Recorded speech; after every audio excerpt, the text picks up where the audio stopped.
අපි කොහොමද ඊටමත් පහසුවෙන් යම්කිසි විෂයකට ඒ සාමාර්ථයක් ගන්නෙ? ඉතින් මං අද ආවේ ඒ ගැන චූටි ටිප්ස් ටිකක් කියා දෙන්න. මුලින්ම අපි ලියන ප්‍රශ්න ටික හරියට තෝරගෙන ඉන්න ඕනේ. එකපාරක් නෙමෙයි දෙපාරක් හරි කියෝලා අපි ලියන්න තියෙන ප්‍රශ්න පහ හරියට තෝරගෙන ඉන්න ඕනේ. ඉතින් ඔයා ලියන්නේ O level හරි A level හරි වේවා ඒ මොකකට වුණත් ප්‍රශ්න පහක් අනිවාර්යෙන්ම ලියන්න ඕනේ. ඒවා රචනා ප්‍රශ්න. ඉතින් අපිට කෙටි ප්‍රශ්න වගේ නෙමෙයි. රචනා ප්‍රශ්නයකට ලකුණු 20ක් හම්බෙනවා. මේ ලකුණු 20 ගන්න ඕනේ නම් අපි අනිවාර්යෙන්ම අවශ්‍ය කරුණු ටික ගොනු කරලා තියෙන්න ඕනේ. ඉතින් මොනවද මේ කරුණු කියලා අපි පාඩම් කරලා තියෙන්න ඕනේ. මොකද පාඩම් නොකර කවදාවත් ඒ සාමාර්ථයක් ගන්නත් බෑ. මේ ප්‍රශ්නෙට උත්තර ලියන්නත් බෑ. ඉතින් අපි බලමු කොහොමද මේ ප්‍රශ්නෙට හරියටම උත්තර ලියන්නේ කියලා. ඉතින් ඔයා මුලින්ම තෝරගත්තු ප්‍රශ්නේ එකපාරක් හොඳට කියවන්න. ඊට පස්සේ ඒ ප්‍රශ්නෙට ඔයාට ලියන්න පුළුවන් කරුණු මොනවද කියලා හොඳට හිතලා ඉක්මනටම පෑනක් අරගෙන කටුකොලයක ඒකට අදාළ අවශ්‍ය ලියන්න පුළුවන් කරුණු ටික ලේසියෙන් ඒ කියන්නේ ප්‍රශ්නෙට අදාළව අපි ලියන්න පුළුවන් කරුණු ටික ප්‍රධාන වශයෙන් කොටස් වලට බෙදා ගන්න ඕනේ. ඊළඟට ප්‍රශ්න ලියන්න පටන් ගනිද්දී එක ගොඩේ එක දිගට ලියාගෙන යන්න නැතුව ප්‍රශ්න අපි කඩන්න ඕනේ. ඒ කිව්වේ ඡේදවලට වෙන් කරන්න ඕනේ. එහෙමත් නැත්නම් කෙටි මාතෘකා යටතේ අපිට වෙන් කරන්නත් පුළුවන්.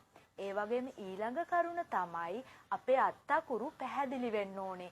කියවන පරීක්ෂකට ඉතාමත් පහසුවෙන් තේරුම් ගන්න පුළුවන් විදිහට අපි අපේ අත්තකුරු පැහැදිලිව ලියන්න ඕනේ.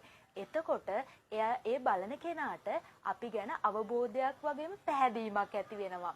ඒ වගේම ඊළඟ කරුණ තමයි අපි ලියන්නේ ලකුණු 20ක ප්‍රශ්නයක් නම් ඒ ප්‍රශ්නෙට අදාළ වෙන විදිහට කරුණු ගොනු කරලා තියෙන්න ඕනේ. ඒ වගේම අපි මේ ලකුණු 20 ප්‍රශ්නෙට පිටු කාලක් පිටු භාගයක් ලියලා තියෙනවා නම් ඒකොල්ලෝ ලකුණු 20ම දෙන්නේ නැහැ.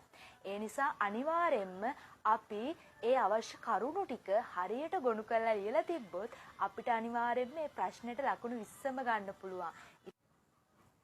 එතකොට වයසක පරීක්ෂක කෙනෙක් නම් බලන්නේ එයාට ඒක බලද්දි එක ගොඩේ අපි ලියලා තියෙනවා නම් ඡේද වෙන් කරන්නේ නැතුව එයාට ඒක බලන්න අපහසු වෙන්න පුළුවන්. ඉතින් අපි අනිවාර්යෙන්ම ප්‍රශ්නයක් ලියද්දි ඡේද කඩ ලියන්න ඕනේ. ඡේද වෙන් කරලා ලියන්න ඕනේ. ඒ වගේම තමයි සමහර දේවල් අපිට මාතෘකා යටතේ ගොනු කරන්න තියෙනවා නම් මාතෘකාව වෙනම පෑනකින් ලියලා නිල් පෑනෙන් වෙනම පෑනකින් කිව්වේ කළු පෑනෙන් මාතෘකාව ලියලා නිල් පෑනෙන් අපිට පුළුවන් උත්තරේ ඡේදයක් විදිහට ලියාගෙන යන්න. ඉතින් මේ ටිප්ස් භාවිතා කරලා ඔයාට පුළුවන් සාර්ථක උත්තරයක් ලියන්න.